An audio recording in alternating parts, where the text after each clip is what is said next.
Hello, everyone. Can you hear me? Okay. Yeah.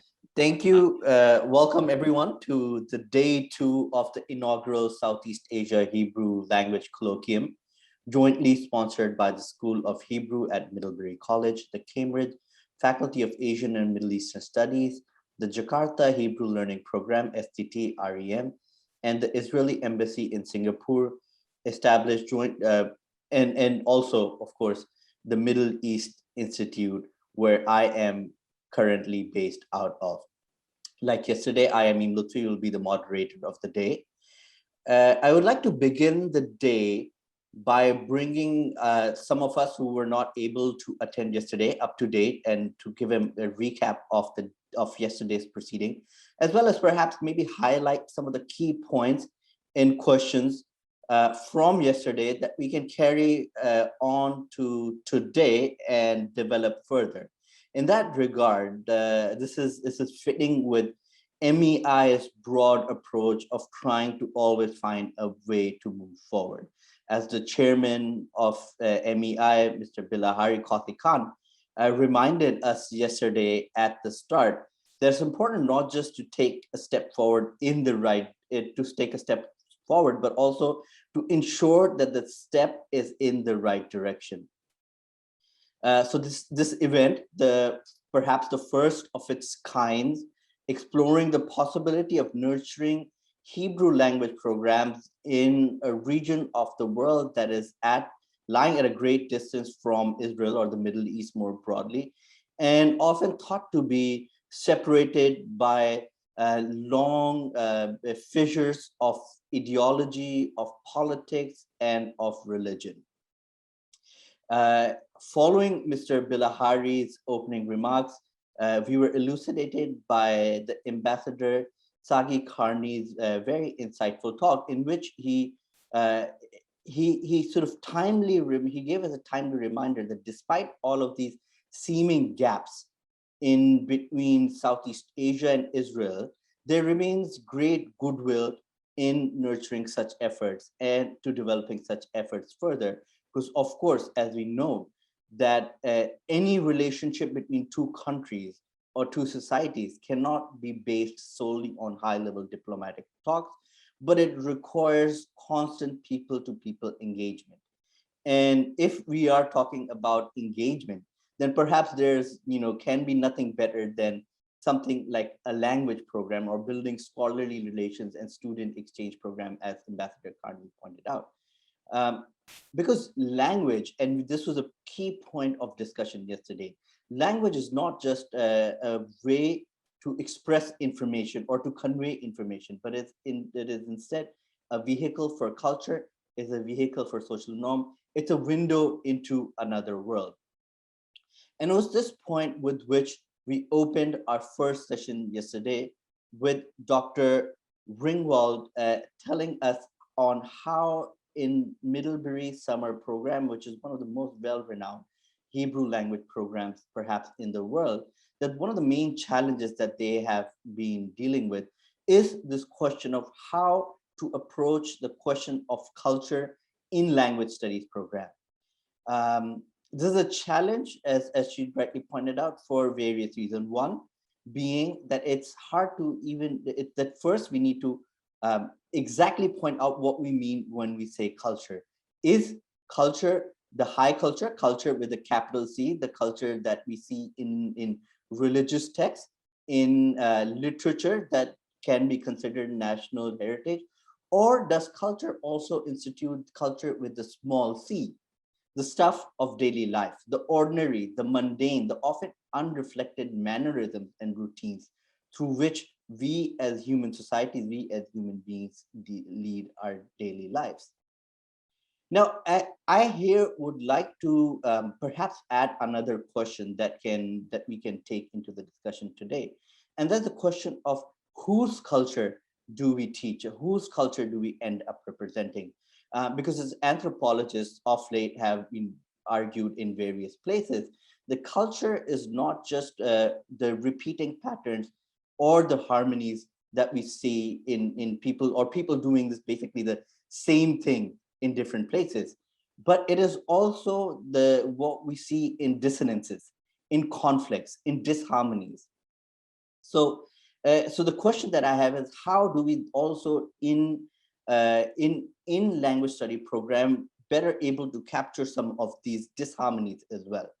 And this is not just to sort of only for the point of like highlighting conflict, but also to move from a monophonic understanding of culture to a more polyphonic, and here I'm drawing of Bakhtin, a more polyphonic sense or multiplicity of cultures.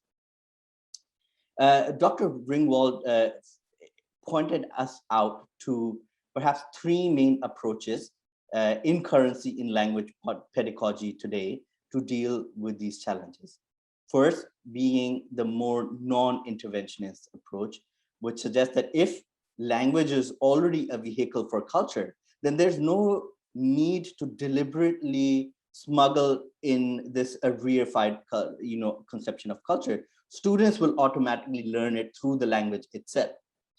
Now, the other school that she introduced us to, which has a more forward position, let's say, argued that disembedding culture, disembedding language from the culture in which it originates from, or the culture of its native speaker, actually hinders language growth itself. Because until you are able to learn the customs and the culture, the language skills would remain very limited. And the idea here is that the ultimate mark of learning a language is being able to engage and converse with the native population itself. So this school suggests that not only should language training involve teaching people through text, but also real world situations, sort of simulating real world situations, or even immersing them in a bazaar, in a family dinner, in a classroom setting. So various settings where you immerse them in order to enable them and equip them to deal with not just the language skills required, but also the cultural competency. Here, Dr. Ringwald elaborated one particular tool that she found particularly helpful, of using anecdotes as a teaching tool to impart or to give a window into these everyday interaction and normal everyday life as well.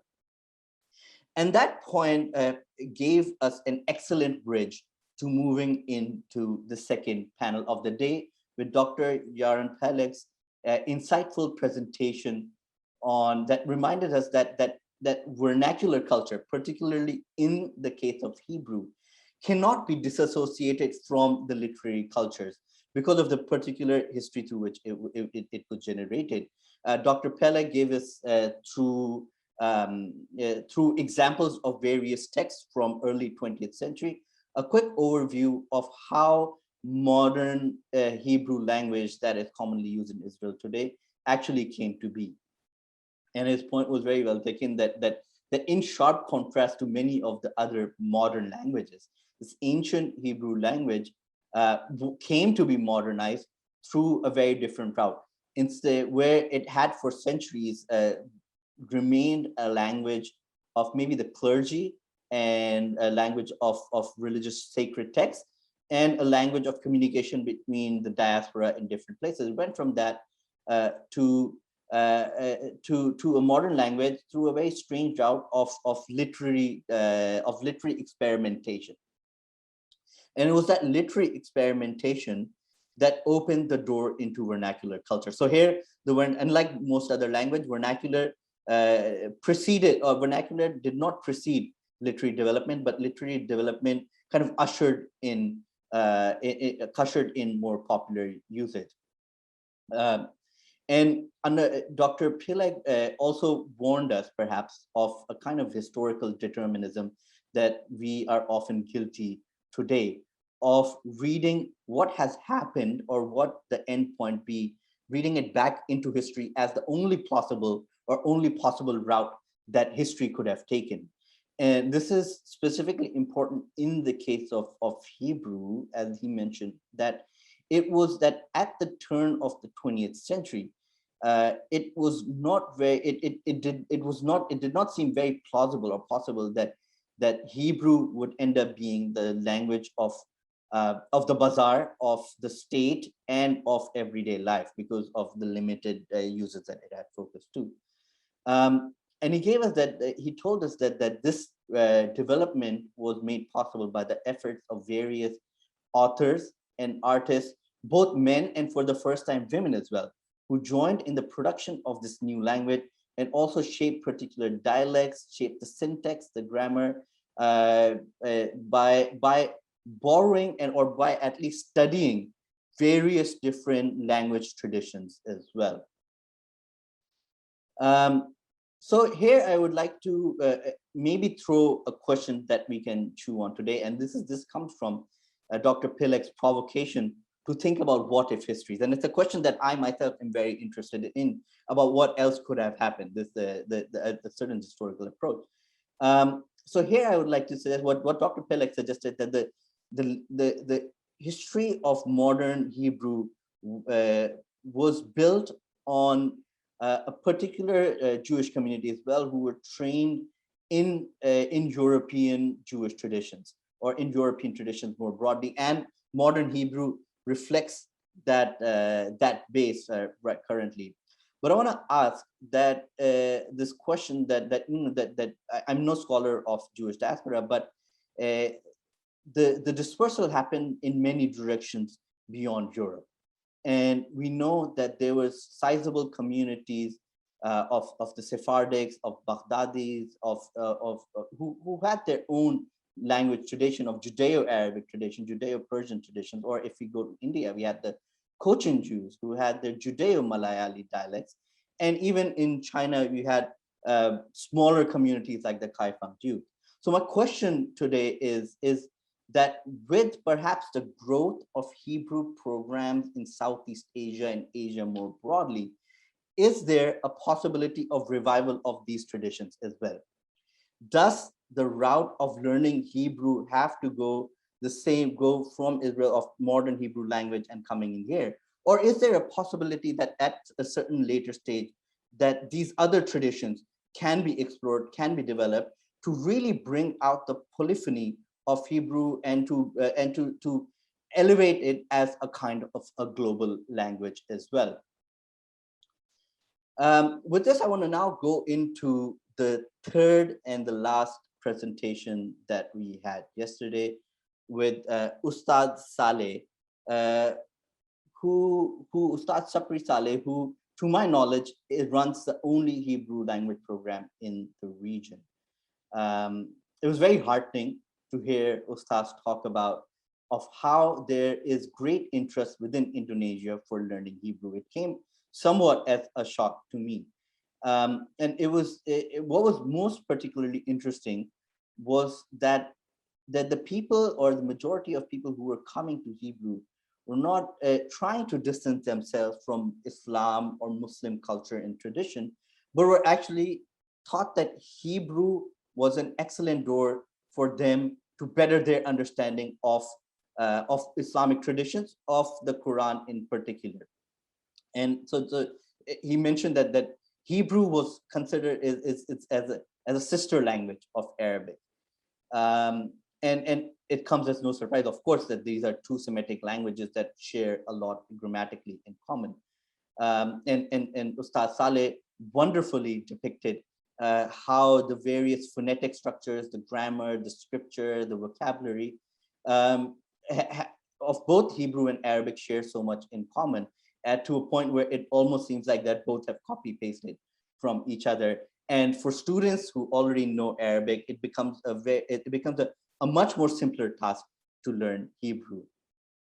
But more than just the language itself, what it seems that Ustad Saleh suggested, that knowing Hebrew allows students to better translate and understand Quran itself, and it opens them to a whole host of Isaic lores, biblical traditions, Abrahamic traditions that are shared between these various Abrahamic faiths. So in light of this openness to learn Hebrew to better understand Islam, what Ustad Saleh suggests He suggested the biggest hurdle to growth of Hebrew program in this region is not social misperceptions, as one might think, or even ideological divides or political divides, but it is actually a very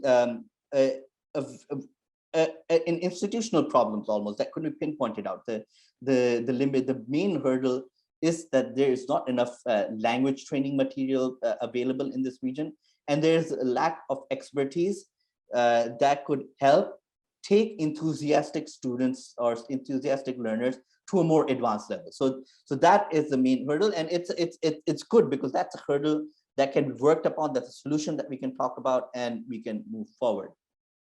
And here in the end, I would like to ask another or throw another question, or let's say suggestion.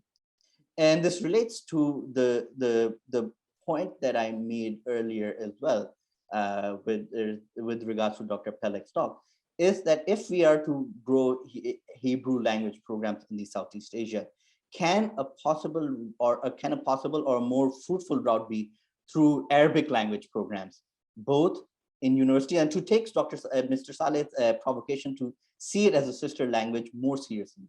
So we build or add on Hebrew language courses to Arabic programs in universities, in independent learning centers, and even perhaps traditional madrasas. So the question is, what would a step in this right direction actually entail? With this, I want to that about sums up my recap of the day. And I would not like to take any more time and leave the floor to people who know much more about the subject, and move into our panel, our first panel for the day. So the first panel of the day is called The Pronunciation of Hebrew from Antiquity to the Present Day. And I would like to invite Professor Jeffrey Khan, who is a professor of Hebrew at the University of Cambridge in United Kingdom. If I could just give a brief bio or introduction to Dr. Khan. Dr. Khan's research publication focused on three main fields: biblical Hebrew language, especially medieval tradition, Neo-Aramaic dialectology, and medieval Arabic documents. He's a general editor of the Encyclopedia of Hebrew Language and Linguistics, and is senior editor of journal Semitic Studies. His most recent book, his most recent book is the Tiberian Pronunciation Tradition of Biblical Hebrew, 2 volumes, Cambridge Semitic Language and Culture 1. Thank you so much, Dr. Khan, for joining us today, and I leave the floor to you now. Good. Well, thank you very much indeed for that introduction, Amin. And I'd like to say how privileged I feel to be part of this event. I think it's a really important event, bringing together Hebrew language studies and the culture of Hebrew culture together with the study of wider cultures across the world, and in particular in East Asia and in the region of Singapore. I'm going to talk to you about very briefly about the history of the pronunciation of Hebrew. And I think this is going to show that tracing this history shows how much Hebrew is, the story of Hebrew is very much a global story. It shows how the Jews were very much in contact with numerous other cultures across the world, indeed. And so I'm going to first start by sharing my screen.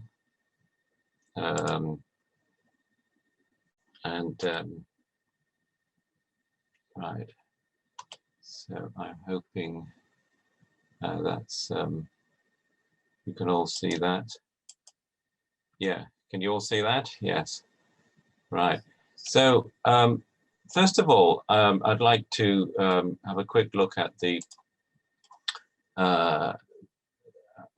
this chart here showing the history of the pronunciation of Hebrew.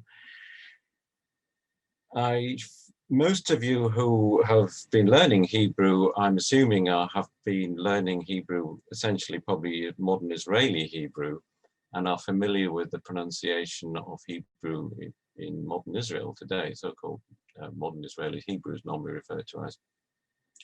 Now, and as you would have heard yesterday from Yaron Peleg's talk, Hebrew was revived in the 20th century, and for many centuries it was not a vernacular language. It's normally thought that it was a vernacular language until about 300, third century of the Common Era. And thereafter it was not a vernacular language. And then it only became a vernacular language again in the 20th century.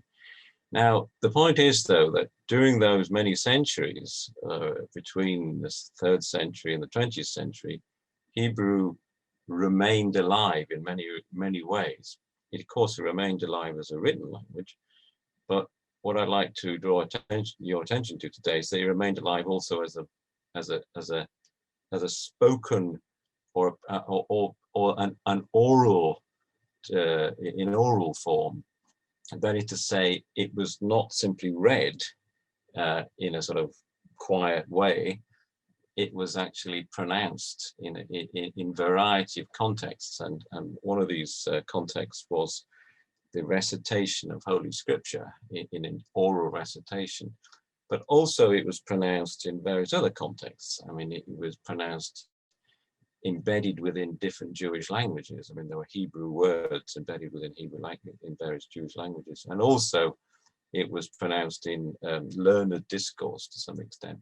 Now, the point where I want to see, if you can just see my cursor, that the modern Israeli Hebrew is essentially the main components of the pronunciation of modern Israeli Hebrew is what we call a Sephardi pronunciation tradition. Now, this has this sort of this relationship, this genealogical relationship, which goes all the way back to the so-called Second Temple period, that is 2,000 years ago. And you can see, I perhaps haven't got time to go into all the details here, but basically you'll see that there's a major split in the Second Temple period between the so-called Samaritan tradition and the Jewish traditions. The Samaritans separated themselves from Judaism in the early Second Temple period. And then the Jewish traditions really split into essentially 3 main traditions of pronunciation: Palestinian, Tiberian, and Babylonian. And it is the Sephardi tradition which became the basis of the modern Israeli tradition, and that is essentially the so-called Palestinian tradition. Now, the Tiberian tradition, however, was the tradition that gave rise to what everybody is familiar with in terms of the vocalization, these little vowel sounds we see in biblical Hebrew, and these come from essentially medieval manuscripts of the Bible. And these are the vocalization signs which are used to this day in modern Israeli Hebrew. So you will see these vocalization signs in street names, for example. Now, the Tiberian pronunciation tradition is an ancient tradition of pronunciation which came from the Second Temple period. It was transmitted through the 1st millennium CE orally. Originally, in the Second Temple period, the Jews would read the Bible from scrolls like this without any guidance about pronunciation of vowels. But in the Middle Ages, they started to write their Bibles in so-called codices, that is, a book form. And this was very much inspired by the Islamic environment, because in the Islamic environment, the Quran was written from the very beginning of Islam in a form of a codex, in a form of a bound book form. And so the Jews in the Middle Ages sort of took over this idea of the codex to write their Hebrew Bible. And they also, even in certain Jews in the Middle Ages, they even started to write Hebrew in Arabic script, inspired very much by the model of the Quran. So they were representing the pronunciation, the recitation, the oral tradition of Hebrew in Arabic script. and this is a transcription. This is one of these transcriptions of Hebrew into Arabic script, very much inspired by the Quran. Now, from the discovery of various manuscripts, such as the Cairo Geniza, this is a picture of the Geniza. This is a collection of Hebrew manuscripts in Cambridge, dating back to the Middle Ages. We have been able to reconstruct a lot about the Tiberian pronunciation tradition of Hebrew from various treatises, grammatical treatises, or so-called Masoretic treatises, descriptions of pronunciation. And I've recently published a book in which I've reconstructed the pronunciation of Tiberian Hebrew. Now, the point is, perhaps I should just make clear again that Tiberian Hebrew here is a tradition which was transmitted from Antiquity to the Middle Ages, and it gave rise to the vowel signs which we use today. However, after the Middle Ages, it became extinct. It was not transmitted anymore, but the Palestinian tradition became the most dominant pronunciation tradition. And the Jewish community started to pronounce Hebrew with this Palestinian tradition, but they used the vocalization signs developed to represent Tiberian tradition. So that means there's a mismatch between the pronunciation and the vowel signs. And that mismatch continues to this day in modern Israeli Hebrew, because these vowel signs, which I showed you on things like these road signs, were created for the Tiberian tradition of Hebrew, not the modern Israeli, that is to say, the Palestinian Sephardi tradition. So there's this mismatch. So a lot of my work over the last couple of decades has been focusing on reconstructing this lost tradition. So I've recently reconstructed it, and I'll give you play a little bit of how it would have sounded according to my reconstruction.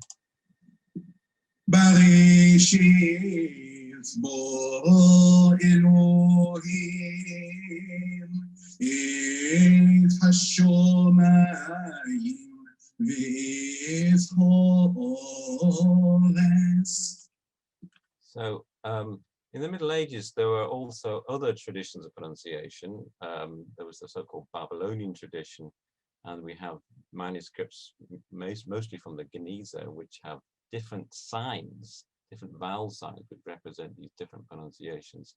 We have the so-called Palestinian vocalization, which again is different from the Tiberian, and that reflects a different tradition, the so-called Palestinian tradition, which was actually very widely used in Jewish communities in the Middle East. And so what happened was that when the Tiberian tradition became extinct, mainly because there were very few people using it, apart from sort of a scholarly sort of elite, it was the Palestinian tradition which became particularly widespread. I mean, this was a tradition of essentially Palestine, of a majority of communities, and this spread out into the world. It went into Europe, essentially through Italy up into the Rhineland and into Europe and into Spain and across North Africa. The Babylonian traditions survived only in Yemen. This actually has spread to Yemen, but then disappeared elsewhere. So the Yemenites have therefore a somewhat different tradition than the Sephardi tradition of pronouncing Hebrew. For example, their Karmetz is somewhat different. In Sephardi Hebrew, as we'll see, it's a sort of as in modern Hebrew. The Yemenites would pronounce their Karmetz as o, and the Segol and Patach would be pronounced the same. So they would say things like Wernish Jav, that is Venis Gav, Wernish Jav, and they also say, instead of saying Kesef, they'd say Kasef. So in other words, they wouldn't make a distinction between Segol and Patach. And that's the heritage from the Babylonian tradition. I'll give you play you a quick clip from a Yemenite. So if I just get from a Yemenite reading tradition, we can hear how the Yemenites pronounced their Hebrew.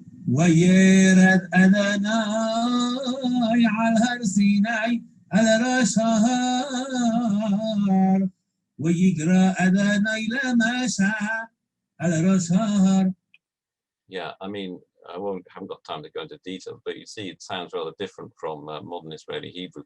Now, the Sephardi traditions is a very sort of wide group of pronunciation traditions, and they can be split essentially into the traditions which spread into Europe, such as and those which spread into Asia and African communities.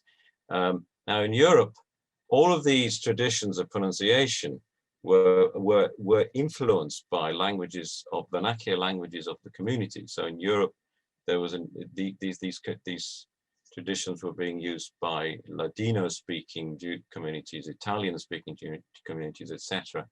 And in the East, in Asia, by these traditions on the right: Arabic, Aramaic, Persian, Georgian, Malayalam speaking communities in Cochin in India. And all of these had some degree of impact on the pronunciation. I haven't got time perhaps to get too much detail, but Baghdadi Jews, for example, have a Sephardi tradition, and this has a vowel system very much like modern Israeli Hebrew. In other words, Kametz and Patach are pronounced the same. So you say Ya'vod and Shana, basically. And Segol and Sera are essentially the same. So you say Yerechi Be'ene Eretz. I mean, there's no real distinction between comments between Segol and Sera. Iran and Central Asia, there's been a Sephardi tradition. This is an example of how they adapt themselves to some of the vernacular languages. Comets has been backed a bit to a sort of O pronunciation under the influence, it seems, of Persian. So there's a sort of some degree of adaptation. Here quickly here, a little bit of the Bukharan community.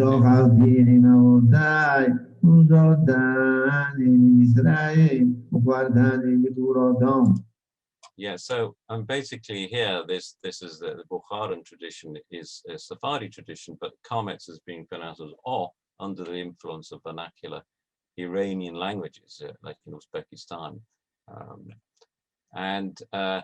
So Ashkenazi tradition is the tradition of Ashkenazi Jews in Eastern Europe, but that in origin is important to recognize is from Palestine, the Palestinian tradition.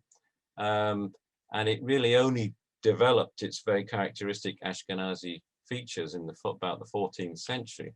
Ashkenazi itself is very diverse. It's split into Western and Eastern branches.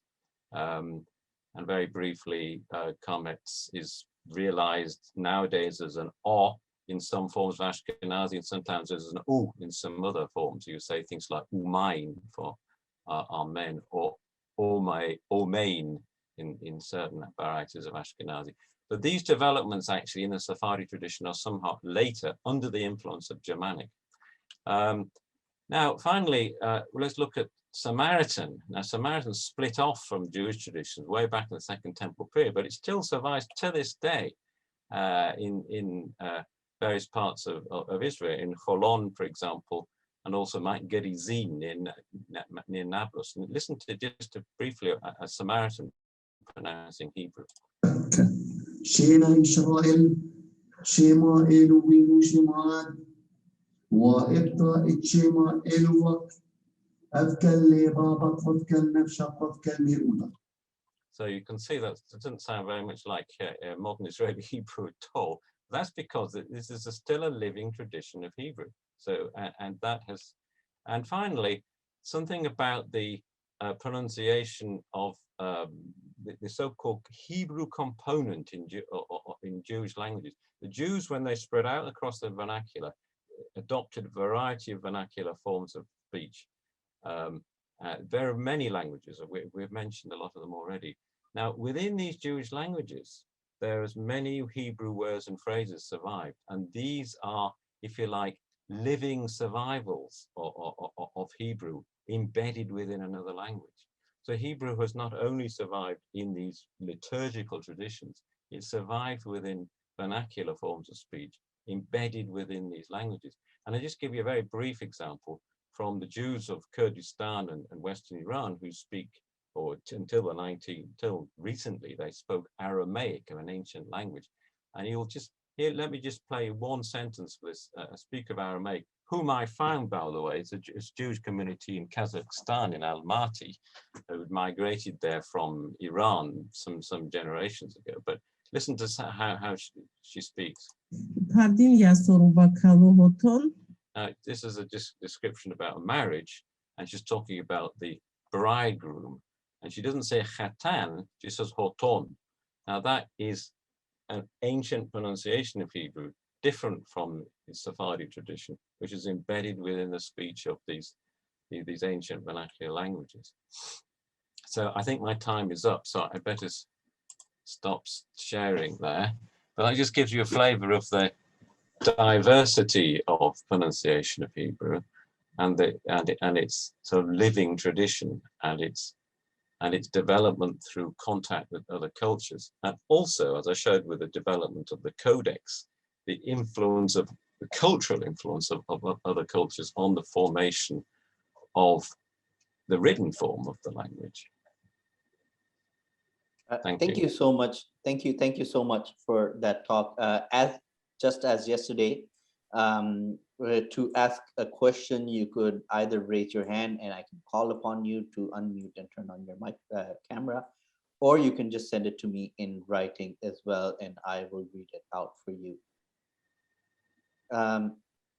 While we wait for the question, thank you, Dr. Khan, for that excellent presentation. I mean, it gave us sort of answered a lot of questions that I had in my mind.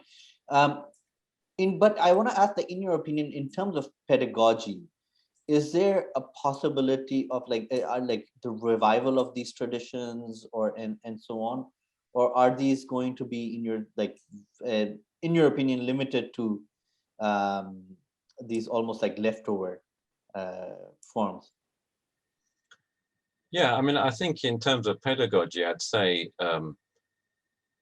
at the very least, students should be made aware of the existence of this diversity of traditions of Hebrew, and also the fact that these traditions have been a continuous living, been alive as spoken, either pronounced oral, sort of orally alive.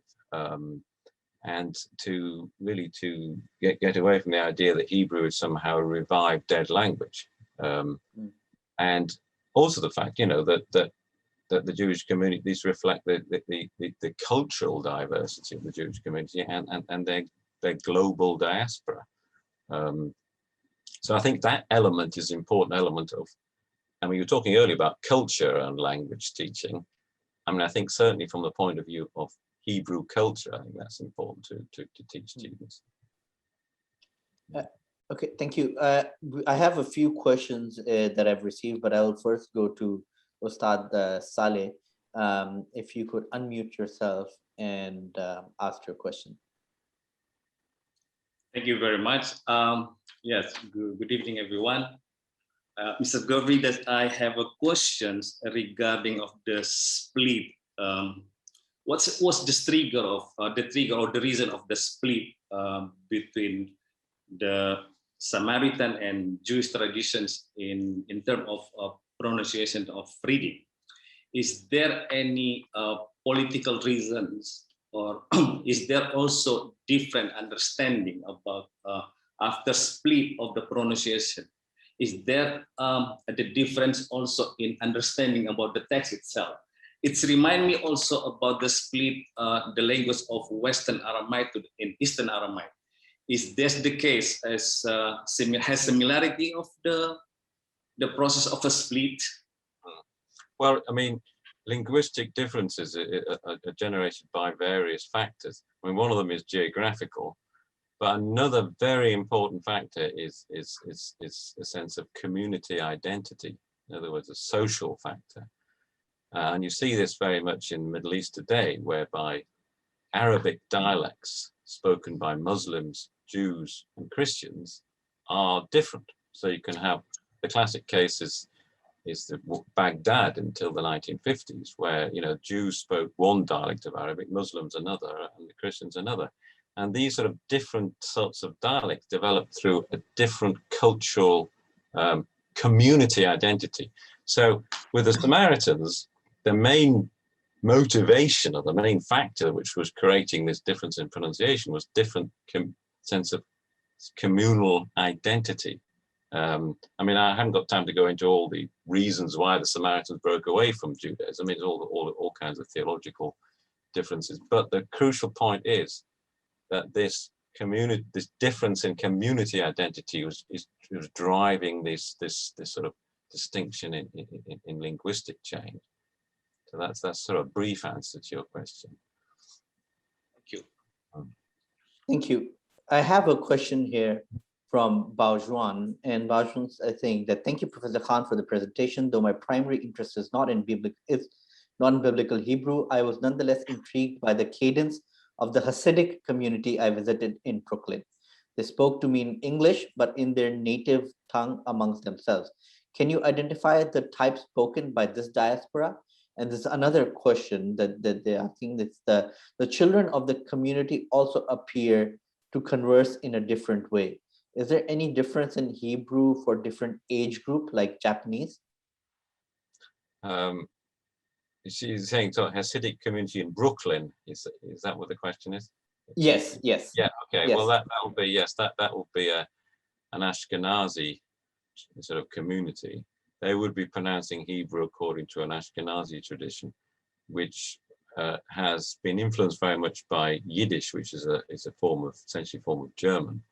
And so their vernacular would be Yiddish, I imagine, this is what he was hearing. But the thing is, as I was trying to explain, the Ashkenazi traditions go back ultimately to the Sephardi traditions, the Palestinian tradition, which was a common tradition of pronouncing Hebrew throughout Palestine and from late antiquity to the Middle Ages. But it underwent this change about the 14th century under the influence of German. There were sound shifts, changes in German vernacular. These affected the Ashkenazi tradition. So that very characteristic pronunciation of which is still here among the Hasidic communities is because of this influence of German. But historically, it goes all the way back. It's related to the same traditions as you hear today, both in Sephardi communities from various parts of Europe, Middle East, and indeed even Cochin in India. Essentially, this Palestinian tradition had this global diaspora. And the other question is also about, like, is there a different dialect amongst age groups as well? Age groups, well, I mean, not so much in recitation. I mean, certainly in vernacular, yes. I mean, one of the disturbing things is that a lot of these Jewish vernaculars, these so-called Jewish languages, are now endangered because they're now not being spoken so fluently by younger generations. Also, it's true to say that in fact many Jewish communities now are perhaps losing their traditional form of liturgical pronunciation and more being leveled more and more with that of Israeli Hebrew. So, and that I would say would be also a phenomenon of the younger generation. Thank you. We have a question from Nofar Ramon. If you could unmute yourself and turn on the camera and ask your question. Hi, so thank you for the talk. It was very interesting. I have a question that is a bit unrelated about stress in biblical Hebrew, especially in construct states. So it is assumed that there is secondary stress there. And in modern Hebrew, we know that secondary stress no longer exists, or like, I don't know if it ever did. So what is your opinion? Yeah, it's quite I mean, the whole question of stress is quite a sort of a complicated situation. Well, basically, construct state, very briefly, the construct state, historically, it would appear that words in construct state were essentially not stressed. I mean, they were so-called clitics. And what happened over the course of the development of the Tiberian pronunciation tradition, which is actually what is, if you like, fossilized in the Masoretic text, which is represented by the vowel signs and the so-called accent signs, and the distribution of makef and not makef. What happened there was that there was a gradual, in some cases, a gradual sort of tendency to start to stress the construct in certain cases, with a primary stress actually, though it would have, when that occurred, it would have what's known as a conjunctive accent. In other words, it's a sort of I'm not sure if that's what you mean by a secondary stress, but it's a conjunctive accent. In other words, it is in a same prosodic phrase of what follows. But it was a gradual process, it seems, because the vocalization signs to reflect a historical period in which the construct must have been pronounced as a clitic without stress.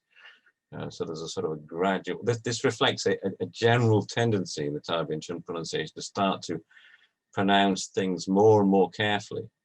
And some of these words and constructs were, pulled apart and pronounced separately. In modern Hebrew,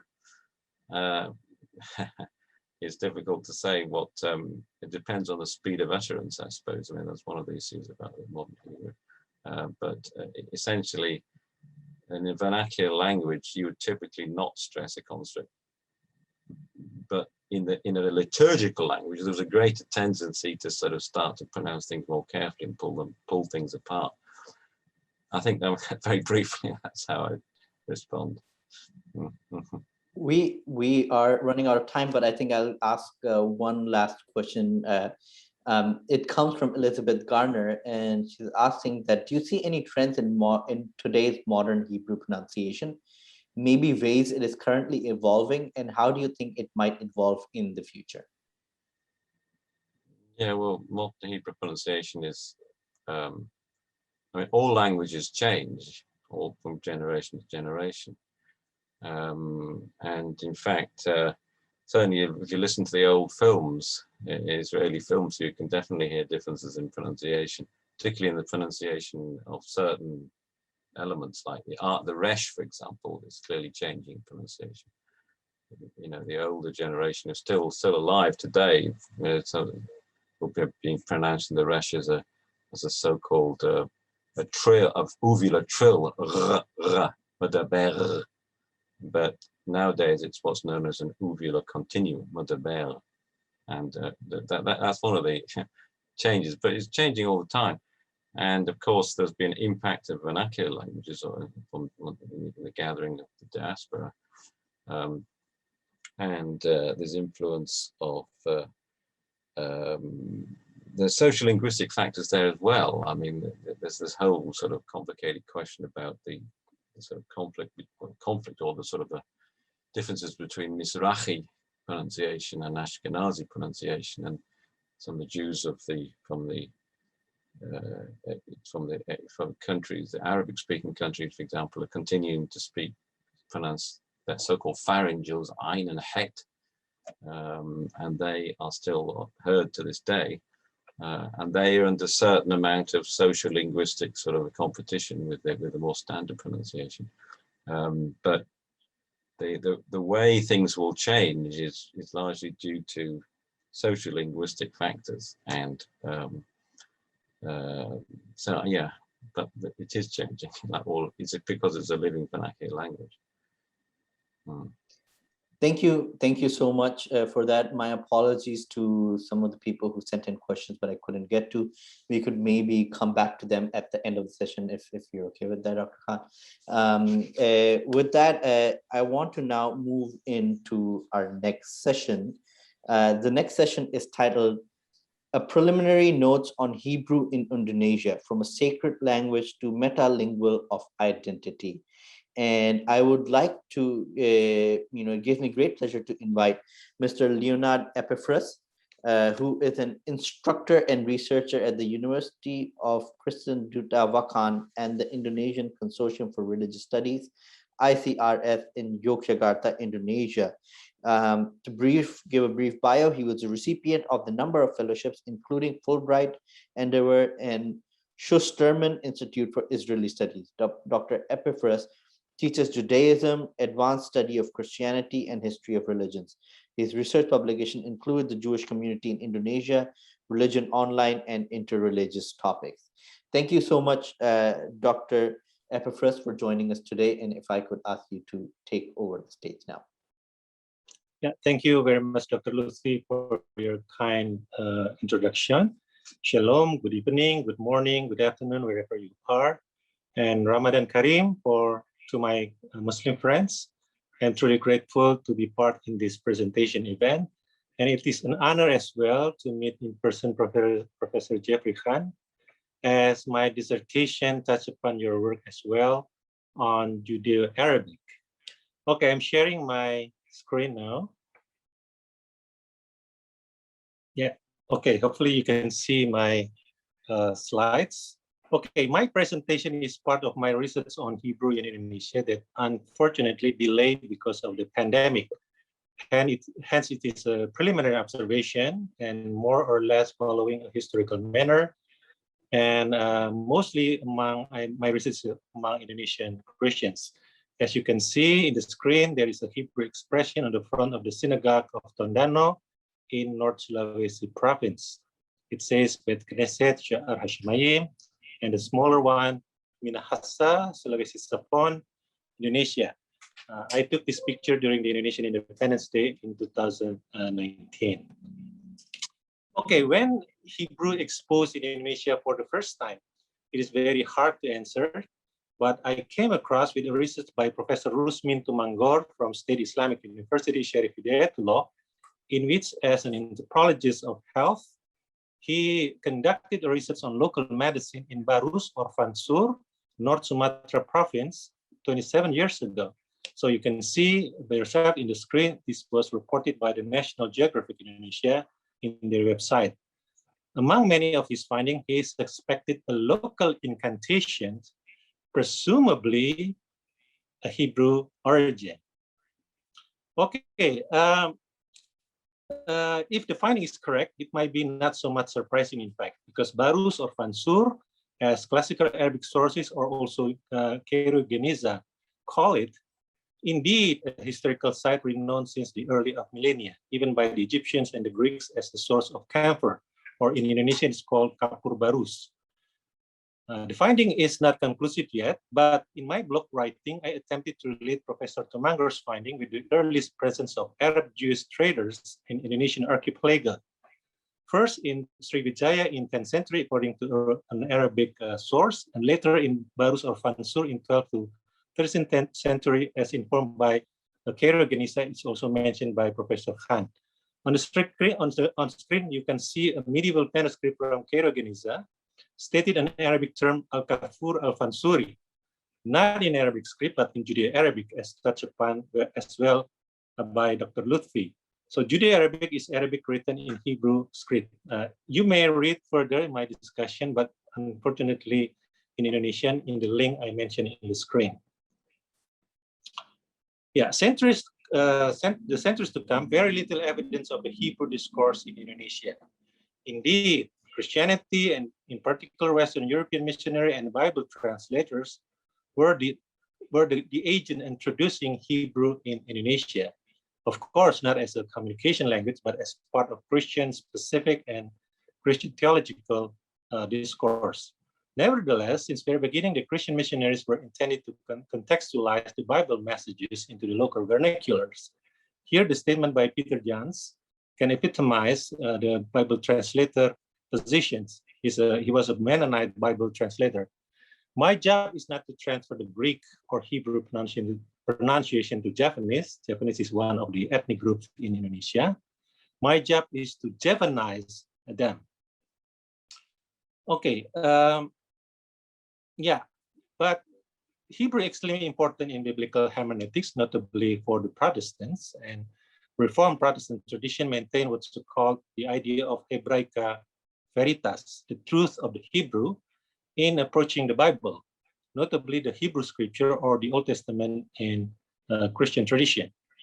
Protestant seminaries provided Hebrew courses until the present day, even though Catholics not so much. Beyond that, it is also potent among average Christian, as many Christian names are Hebrew and many Protestant churches named after biblical Hebrew names, such as Betefila, Peniel, Ebenezer, Emmanuel, and so on. And also Hebrew keywords indeed are part Christian theological construction. Furthermore, Pentecostal churches since 1980s adopting some Hebrew languages in their church songs, either partially or in full, including the Indonesian song entitled Praise Jehovah, which followed the rhyme of Hatikva, Israeli national anthem. While even though Hebrew in Indonesian came from Ibrani, a loanword from Arabic, there is no consciousness whatsoever the historical linguistic interaction between Arabic and Hebrew in the past, in which the Hebrew grammar owed very much from Arabic linguistic system.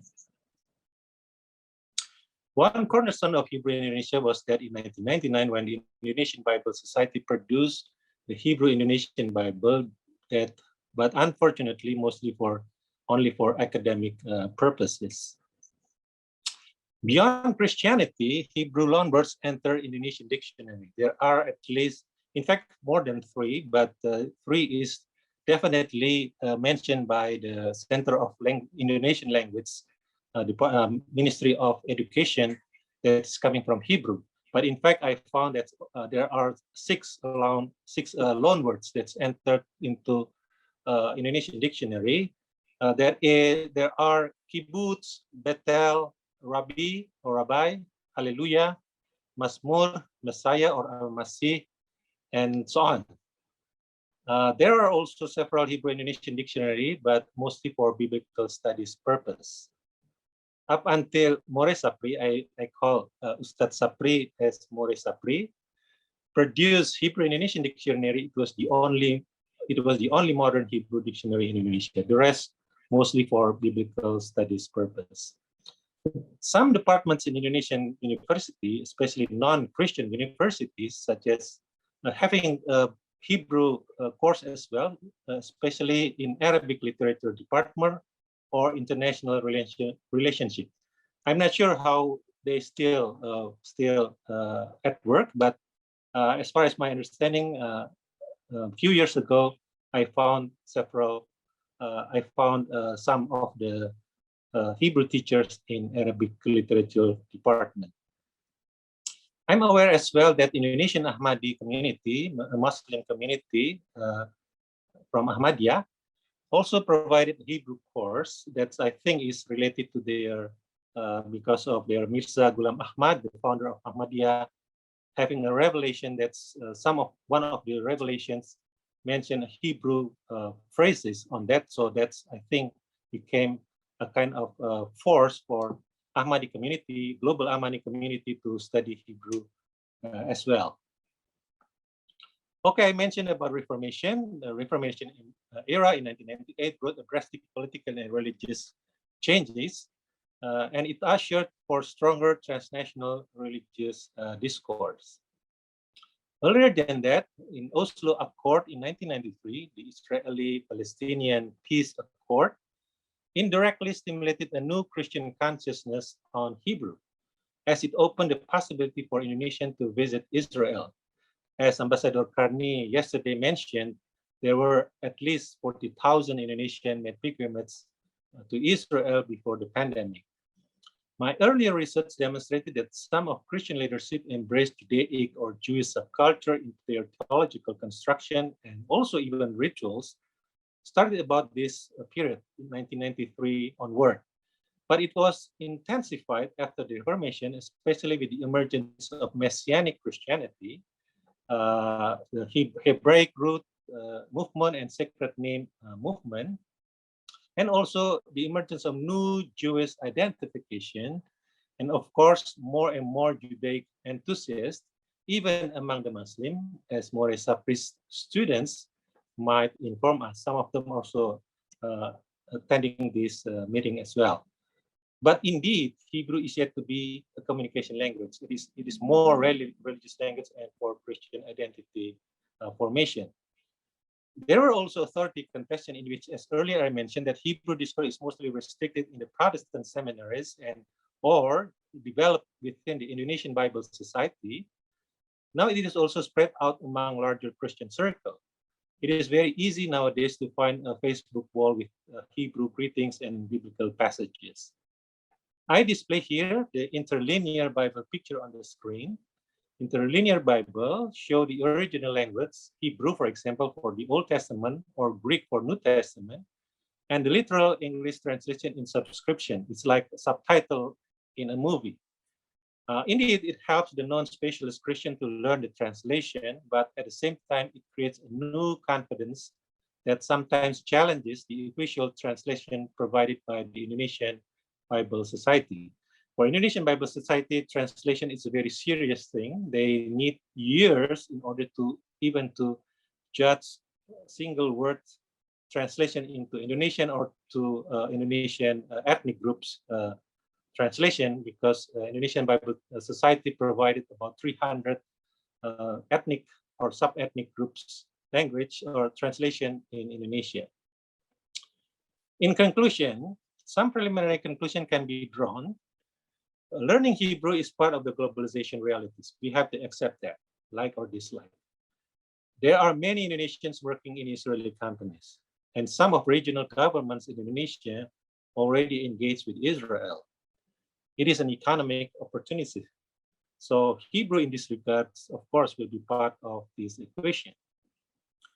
Nevertheless, on the other hand, post-Reformation Indonesia creates an ideological vacuum that transnational religious discourse became an option. Hebrew then is part of identity politics, notably among some Indonesian Christians. The popularity of Hebrew was not an isolated phenomenon, as it is part in what I call semitophilia tendencies among Muslims and Christians. Among Muslims, it marked with more ubiquity of Arabic languages in public space and upon children names. Among Christians, through the enthusiasm toward Judaic subculture. For them, Hebrew mobilized their religious aspiration on par with the Muslims. Muslims have Assalamualaikum, Christians now have Shalom Aleichem. Muslims have Arabic, Christians have Hebrew. Muslims made pilgrimage to Mecca. We Christians go to Jerusalem, something like that. So there's a competition. Thus, to a degree, it is marking a minority context for Christians. The last one, how about the prospect of Hebrew in Indonesia? Well, I render the enthusiasm displayed by Maurice Sapri that it can be furthered as a means for transnational interaction, cultural exchanges, and interreligious understanding. Toda rabah, terima kasih, matur nuwun. Thank you.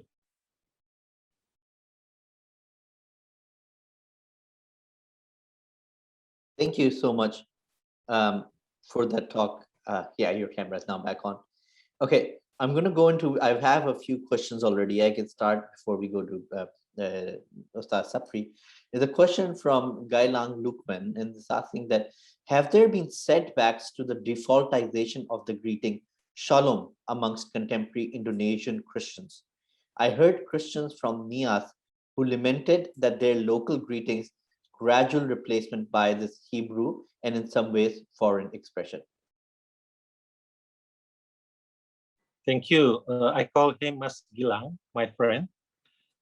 Yeah, this is a huge challenge, especially because many Christians develop what's so-called contextual theology that's coming up from Indonesian experience and more ethnic group experience. You have to aware for non-Indonesian, you have to aware we have 700 ethnic groups and languages. So 400 ethnic groups and 700 languages. And I mentioned earlier that Indonesian Bible Society tried to outreach all of them. Not necessarily because of the Christianization, but simply because there's a substantial number of Christian among those ethnics.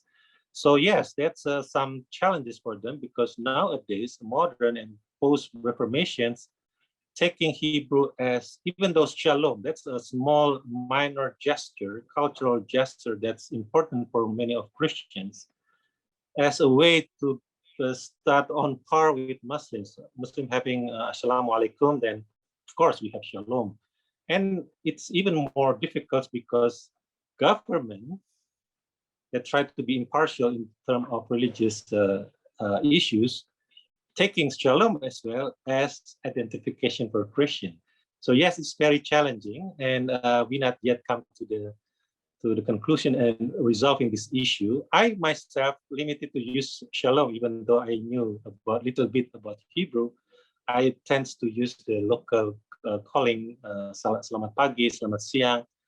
Yeah, sometimes I use Shalom as well because that's already become part of the Indonesian identity formation I mentioned in my presentation. Thank you. Thank you so much. Ustaz Sapri, did you want to ask a question? No, I skip. Thank you. Thank you very much. Okay. We have a question from Benny Hutayan. It's asking, how do you see in the future of growing of Indonesian Christians to learn Hebrew as part of religion as well as culture? Well, I welcome that development. This is rather surprising. I knew More Sapri, the name very famous 2-3 years ago, but only last year I have a chance to meet him personally and immediately befriended with him. And his kind of epitomized the direction of Hebrew exposure in Indonesia. That's now why Christians, not all Christians truly enthusiastic on this kind of issue, not only Hebrew, but also on Judaism and so on, because they're focusing on more on contextual theology. This is a very unique situation when the Muslims that's taking over that torch to introduce Hebrew in Indonesian public. I welcome very much. Again, I mentioned about the globalization in the end will include that kind of issues. People cannot simply talking about Palestinian-Israel conflict simply from their own perspective. They need to embrace more alternative understanding. But yeah, we have to, I'm a little bit cautious, just a little bit, not that much, that yeah, any new understanding is always have to pass along the euphoria stage, especially because many Christian in Indonesia, I'm talking from Indonesian Christian perspective. I cannot represent the Muslim because not part of my research yet. Many Christian in Indonesia cannot differentiate between Jews, Israeli, and Christianity. Some of them simply talk that, oh, Israel is a Christian country, something like that. So this needs to be overcome, and that's why exposure is important. I hope after this colloquium, there is a more meaningful step further. Thank you very much. Thank you so much. If I could ask you a question, I know this might not be your specific area of study, but I was very intrigued in knowing about the Ahmadi community and their use of Hebrew language. If you could, can you say a bit more? Yes, I got this from a website from the blog, but because I have a friend from Ahmadi community as well, so I clarify to her. And yes, because Mirza Ghulam Ahmad, the founder of Ahmadi, one of the revelation, in the end of the very quick revelatory process flow, in the end, there's a Hebrew expression, very interesting, because this you can see the interfaith dimension of this Hebrew language. The words mentioned in the revelation was that Eli Eli lama sabachthani. It was not Hebrew, it is Aramaic. It's stated in or recorded in the gospel, Christian gospel, Eli Eli lama sabachthani. And at the time, Mirza Ghulam Ahmad didn't understand the meaning of that word. Then it's kind of a trigger or stimulating for their community to learn Hebrew in order to understand. I need to understand as well in full about this issue because this is only initial information to me, but that's the issue. And I already checked to my friend, my Ahmadi friend, yes, they organized a Hebrew course for internal purpose, even though it's not as intensive as, for example, More Sapri conducted. Fascinating. You can send in your questions again, just a reminder, either in writing or you can raise your hand and ask a question as well. Let's see. If we don't have further questions, it seems like at this moment we can have more time in the end discussion session. So, okay, thank you so very much, Dr. Epiphras, for that insightful talk and giving us an insight into Hebrew in Indonesia. Thank you so much. And Thank you. with that, I want to move into our last session of the colloquium, which is titled Teaching Israel Through Films.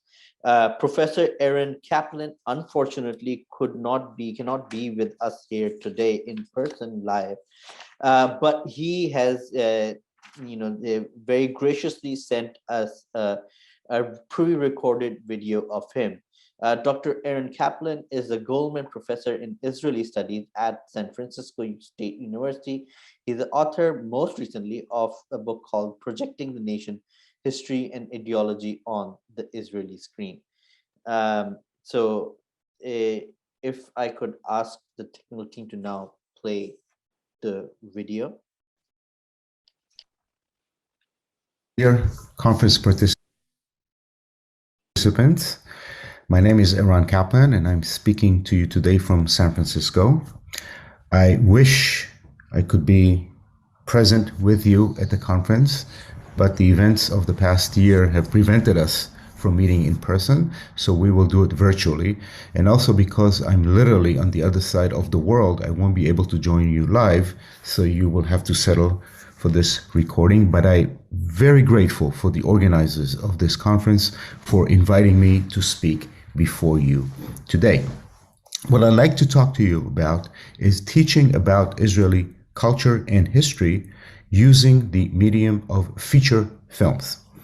For the past 20 years or so in the United States, I have been teaching courses on Israeli history and Israeli culture through film, mostly to students who have no prior knowledge of Israeli history or modern Jewish history.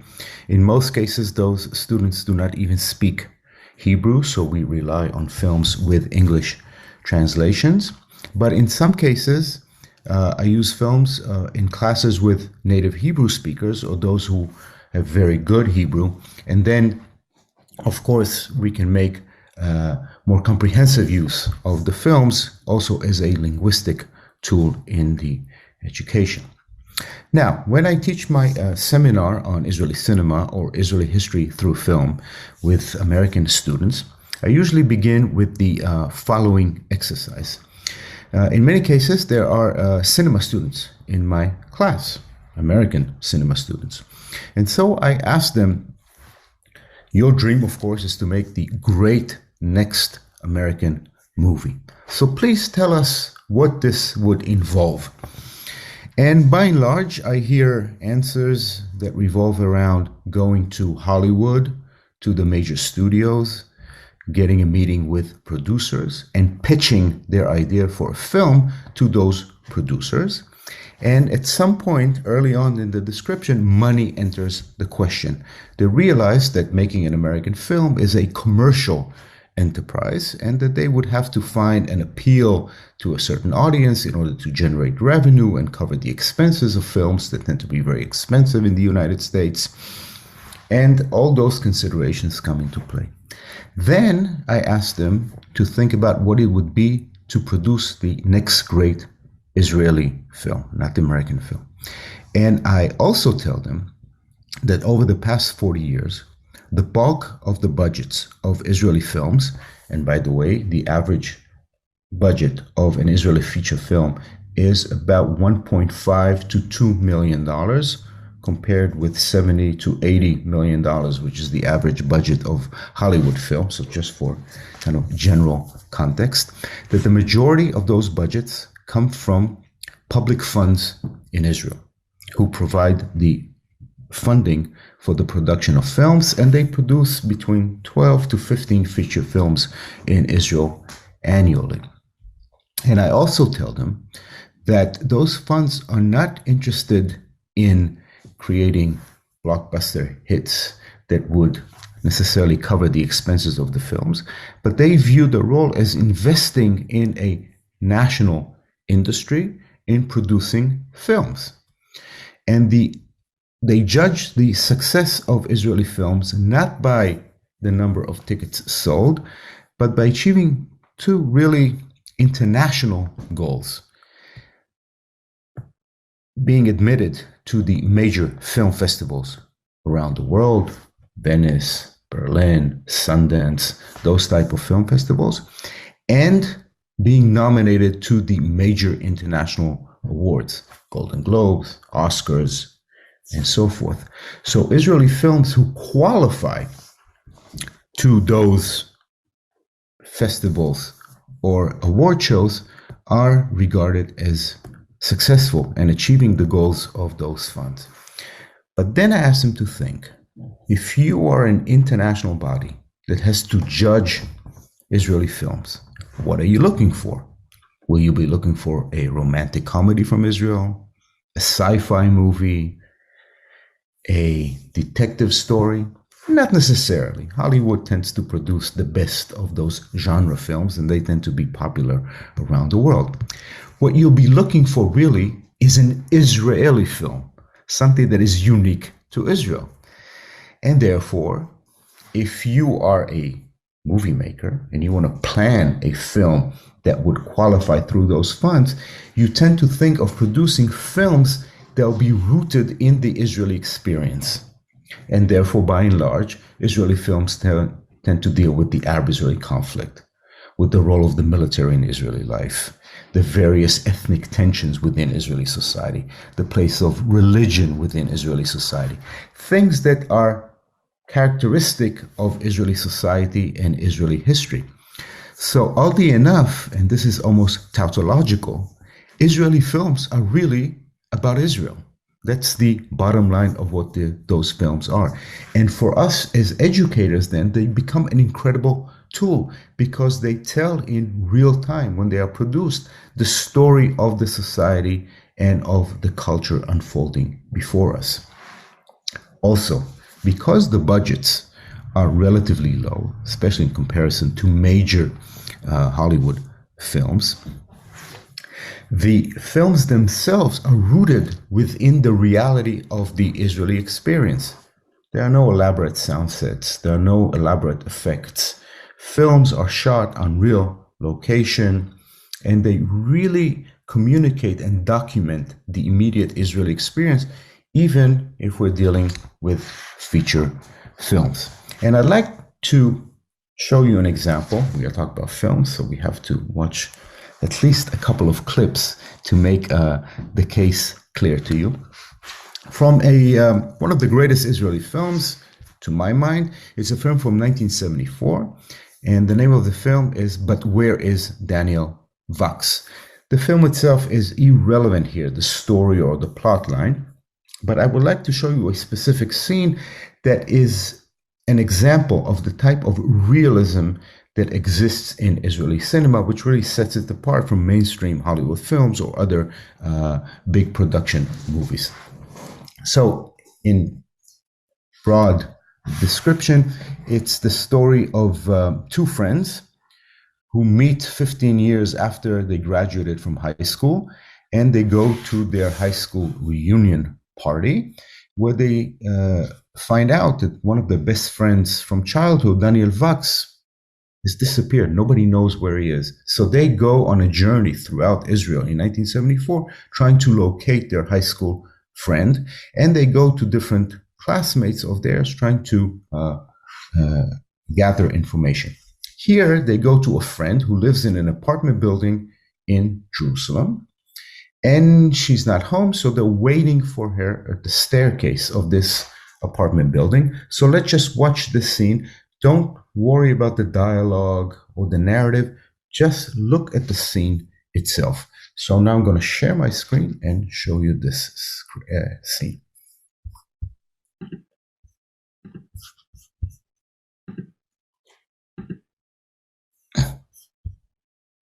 חושב, זה יכול לקחת הרבה זמן. טוב.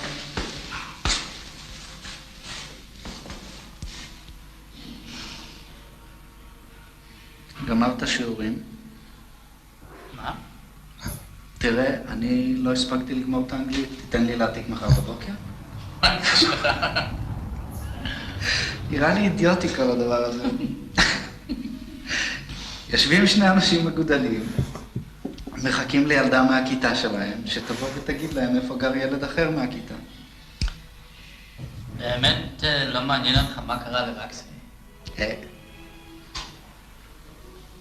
לא מעניין אותך איך נראית מירה קירגיס היום? תראה, כל ההרצאות האלה של קורצווייל על השיבה המאוחרת אצל עגנון. And I will stop the scene right here.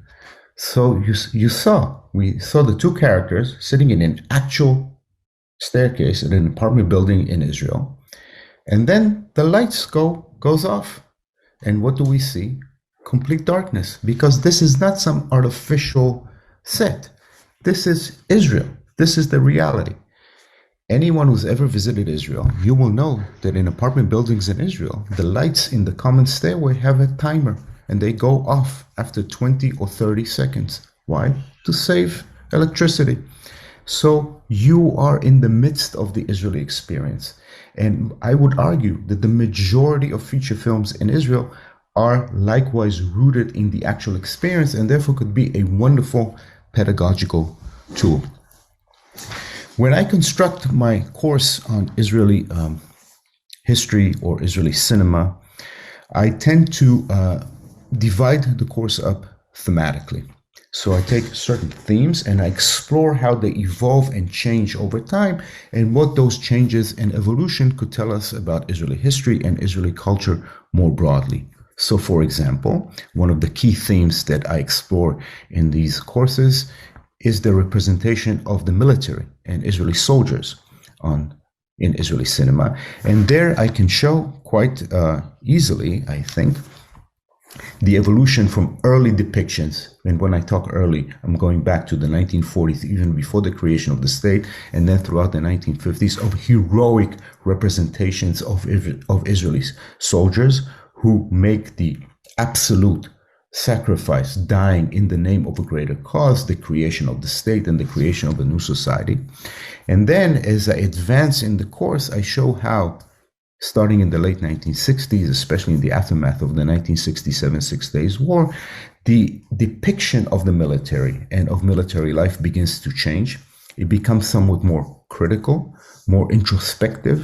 Instead of just heroism, we also witness the price and the toll of war on the life and bodies of soldiers. And those movies tend to be much more focused on the individual rather than the state as a collective. So this is one theme that could be explored through a variety of films, starting from Hill 24 from 1955, which is an epic retelling of Israel's 1948 War of Independence, and leading to contemporary films such as Waltz with Bashir or Lebanon, that take a very critical look at the price that young soldiers have to pay in order to achieve dubious national goals, certainly in the case of the Israeli invasion of Lebanon in 1982. Another theme that I explore in great detail in this course is the tensions between Ashkenazi Jews, the Jews who came from Europe and were really the driving force of the Zionist movement early on and were part of the Israeli establishment when the state was created in 1948, and the waves of Jewish immigrants who came to Israel, especially in the 1950s and early 1960s, from Arab and Muslim countries, Mizrahi Jews. And this became a very common theme in Israeli cinema. And the first film to tackle those issues in a pronounced way is one of the most successful Israeli films of all times, Salah Shabati from 1964, which was both a huge commercial success, but also gained international recognition and was a finalist to the in the Academy Awards in 1965. This is a comedy that describes the process of absorbing immigrants in Israel and the challenges that those immigrants faced in the ma'abarot, the transitory camps where immigrants ended up living for months and in some cases years before they would get permanent housing from the government. And the driving mechanism of the humor in those comedies were the ethnic tensions and stereotypes pitting Ashkenazi Jews and Mizrahim. So here I would like to show you the opening of the movie Salah Shabati as an example of those tensions and how they play out on the screen. So I'm going to share my screen with you again.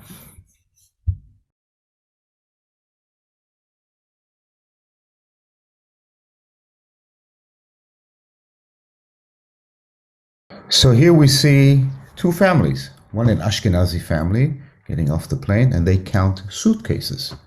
Then we see a Mizrahi family, the Shabati family. They count children.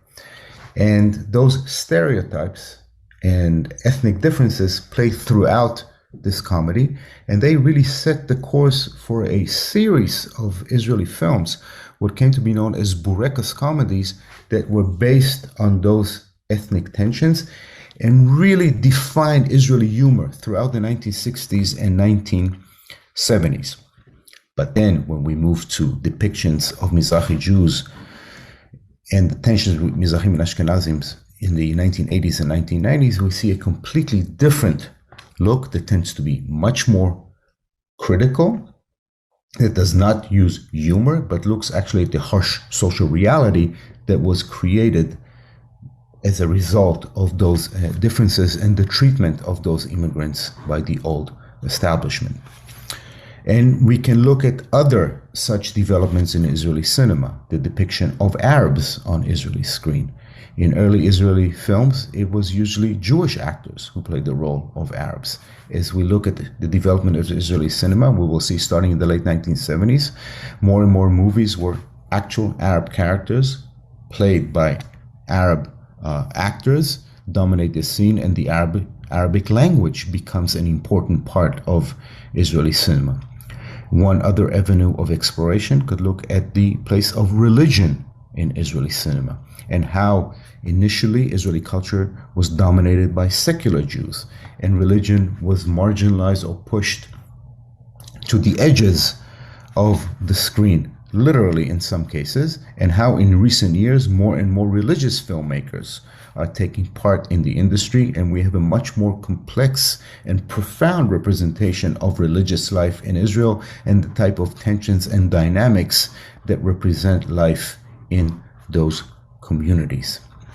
So we don't have a lot of time, and I'm sorry that I'm not able to share with you some more examples, but I hope that I was able to make the case to you that Israeli films are a wonderful pedagogical tool to construct courses that would relate the broad, rich, and complex experience of modern Israel, and that you would be able to use it and draw it and implement it in your own teachings on modern Hebrew and Israeli culture.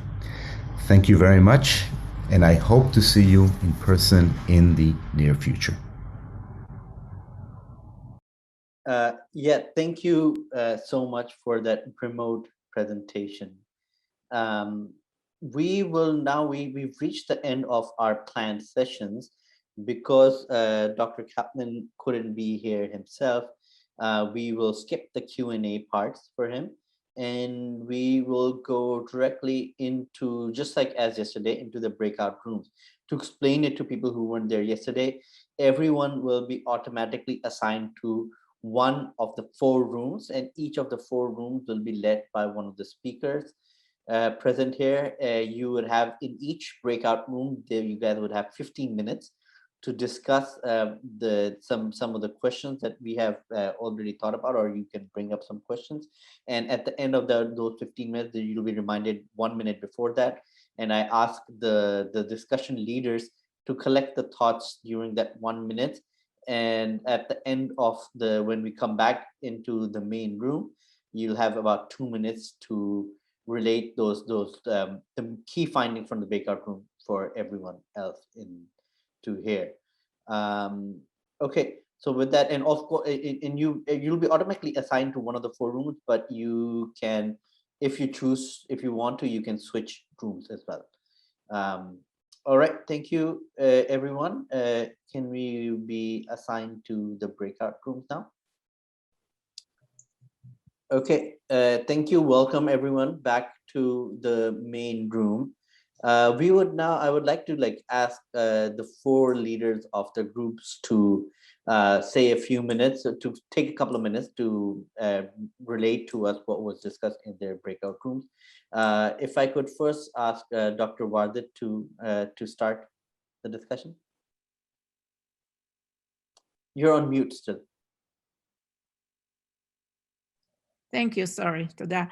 I was very intrigued by the conversation because the interest in the group was mostly to better understand how we can promote the study of the language within our context, better understand how to create a curriculum that can answer the needs of all students, how to message, even what kind of message we need to create in order to promote the language, what kind of processes a learner goes through when they're studying a language, and how can we better understand this process in order to create the ideal curriculum for these persons. So most of the discussion was about pedagogy, mostly focusing on the learner, which is a great thing because we do understand that, and understanding the learner is a key to a successful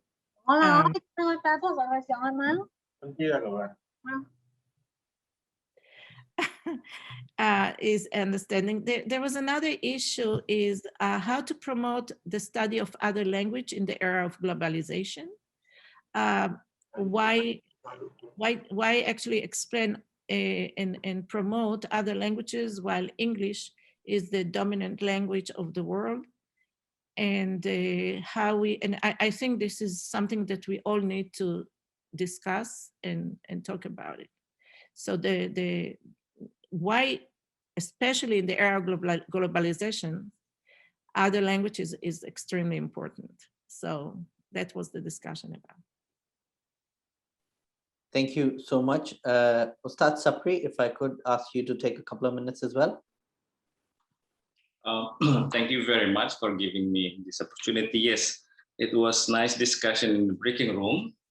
Most of the participants in my breaking room are from Indonesia. Some of them that are my my students. I would like to point out the point that my students said in the breaking room. He asking me how to get easy resource of a good Hebrew in Indonesia, and then how to certify all the students in Jakarta. I answered him that that Hebrew in Jakarta in its early stage, so I'm thinking toward that. Of course, it may need some time.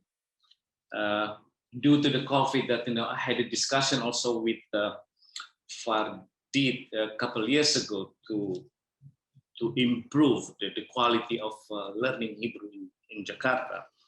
Unfortunately, with the COVID that everything is postponed. So, but the request on the way. I'm preparing for that on my mind, on my agenda, and there is input also that after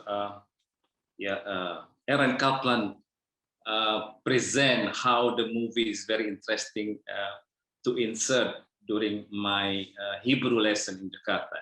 Indeed, but I didn't start that yet. I start with the songs because the communication that running and the movie quite faster for them, very hard to understand. We did try 2 years ago. We have to post, every one word, and we post that. We try to to let them to hear that. And of course, with the poor of audio and everything, that I stopped that. So I think it's less effective unless you are in advanced levels. Then we can show you the movie. And the note number 3, the appreciation, the deep appreciation of doing this kind of conference should be continued, not only this time. And if we can do that once a year, it will be great. That's all from my breaking room. Thank you very much. Thank you so much. Dr. Epaphras, if I could also ask you to take a couple of minutes. Thank you very much, Dr. Lutfi. Yeah, we focusing more on the interfaith interaction, and Dr. Lutfi came up with a very brilliant ideas. How about the interfaith meeting is also push further to the linguistic level. As I mentioned in my presentation, that's in Indonesia. If I'm talking from the Indonesian perspective, then Indonesia is still, Hebrew is a kind of a religious marker rather than simply a communication language. So we need to start also from the religious base of interaction. So Dr. Lutfi bring up the possibility of interfaith meeting through in the linguistic level. So learning to each other.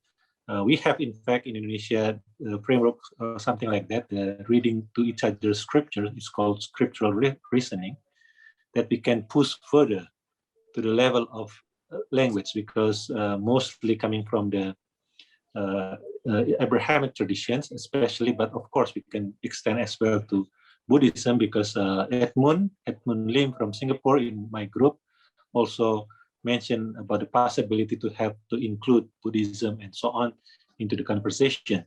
So that's one thing, I think, important point to push the interfaith meeting to the level of linguistic exposure. Thank you. Thank you so much. Lastly, Dr. Khan, could I also ask you to say a few words and sort of take a couple of minutes? Right, so we, in our break out group, we were discussing, we had discussions about the Jewish community in Southeast Asia and Singapore in particular, and issues such as the interaction between Hebrew throughout its history and Arabic and Islam. So sort of issues relating to sort of the Eastern aspects, if you like, of the history of Hebrew rather than European-based type of history of Hebrew. We talked about, I mean, the historical depth of some of the Jewish communities in Southeast Asia and South Asia. I mean, you know, I was saying to them that, you know, in some of these communities have a very deep historical depth. I mean, the Jews of India communities in Kerala go back to pre-medieval time, you would see. Though some of the communities today are more recent migrants from mainly from the Middle East in the sort of 18th, 19th centuries. We also, we talked a bit more about relationship between Arabic and Hebrew, not so much in the sense that they're genetically connected, which of course they are, but how in the history of the transmission of both this pronunciation of Hebrew, which I was talking about, and also in the transmission of biblical Hebrew in its sort of written form, how contact with Islamic culture and the Arabic language has had a major effect on this transmission, to the extent that today, even the modern Israeli Hebrew that's spoken, the way it's pronounced, there are many aspects of that pronunciation which actually has been influenced by Arabic in a much earlier period. So the sort of echoes of Arabic within modern Israeli Hebrew, which is not normally recognized. So yeah, then finally there was some discussion about, you know, motivations for students from Malaysia and Indonesia to study Hebrew, and there was some one person was saying how important it was. They felt having relations, diplomatic relations between the Southeast Asia and Israel was very important for them. So that was a sort of like a sense of a sort of diplomatic perspective. So that's sort of roughly a summary of what we discussed. Thank you so much, Dr. Khan, and thank you everyone, all our four speakers, for collecting the thought and relating to us in a succinct manner. We have come to the end of our sessions today, but we are now are going to move in to the closing remarks, where I invite my colleague, Dr. Clemens Che, who is a research fellow here at the Middle East Institute, to help sort of bring the conversation to a close and tie together some of the themes. Dr. Che. Thank you, Amim, my colleague at MEI, for moderating the various presentations throughout the two-day conference. On behalf of the joint organizers, the University of Cambridge, Middlebury Language Schools in Vermont, Sekolah Tinggi Teologi Rahmat Immanuel in Jakarta, and of course the Middle East Institute at NUS, it gives me great pleasure to deliver the closing remarks. Let me first provide a synthesis of the thought-provoking speeches by our 6 speakers. Yesterday, Dr. Varadit Ringwald underscored the challenges of teaching culture to students of low language proficiency. And where stereotypes are concerned, there remains a crying need to knock down such walls, alter perspectives, and change perceptions, all of which will help unshackle the delivery of linguistic knowledge to recipients of a different value system. This is where I would jump to Mr. Sapri Saleh's presentation, and his profession of teaching Hebrew in Indonesia provides a viable case study to Dr. Ringwald's earlier analysis. What struck me during our breakout room discussion, and I think this is a crucial point pertaining to raising the profile of the Hebrew language and culture in Southeast Asia, is that studying the Old Testament in Hebrew, the original language of the religious text, allows a Muslim not only to compare biblical and Quranic narratives without embellishments or add-ons, as was highlighted also by Professor Geoffrey Khan, but also how Hebrew has also adapted to, if not evolved, according to vernacular forms of speech. In other words, to the localized communities. Certainly, Dr. Leonard Epaphras' own findings have uncovered Indonesian-Israeli links, certainly unavoidable in a globalized world. With an increasing emphasis on interfaith relations all over the world, languages with strong religious affiliations, such as Hebrew, have by extension become a communicative link in interfaith exchanges. And as much as Mr. Saleh mentioned about skirting around geopolitics in language instruction, I think this is where Professor Yaron Perek's insights come into the picture, that the modernization of the Hebrew language has moved beyond a preoccupation with legal texts. That is to say, the revival of the language involved parallel developments in Europe and the Near East, and later in the context of Arab-Israeli conflicts. Similarly, when Professor Aaron Kaplan spoke of assessing Israeli films, these films must be characteristic of the country's historical trajectory. As such, my point being, associating or dissociating language from culture has an impact on both memory and history, because memory is life embedded in societies of individuals and the collective, while history is a reconstruction of spontaneous memory. So I believe the various breakout room discussions, despite their brevity, indicate that there is more room to fine-tune the nitty-gritty of fostering scholarly cooperation in Southeast Asia. In particular, there was a comment made on justifying the teaching of modern Hebrew in the region and the channels through which such justification can be made.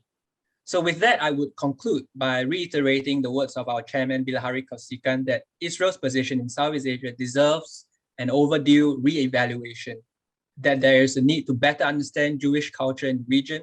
And of course, we at MEI hope that this two-day event will not be the last. And we hope that our speakers will move things forward in practice. And with that, on behalf of MEI, I sincerely thank our speakers and audience for joining us. And special thanks to our events team for making this operational, as well as to Elizabeth Gerner. Finally, to the speakers, if I could ask you to stay on following the conclusion of the event, there will also be a photo shoot or a screenshot, if you like. So over to you, Amim. You have the last word.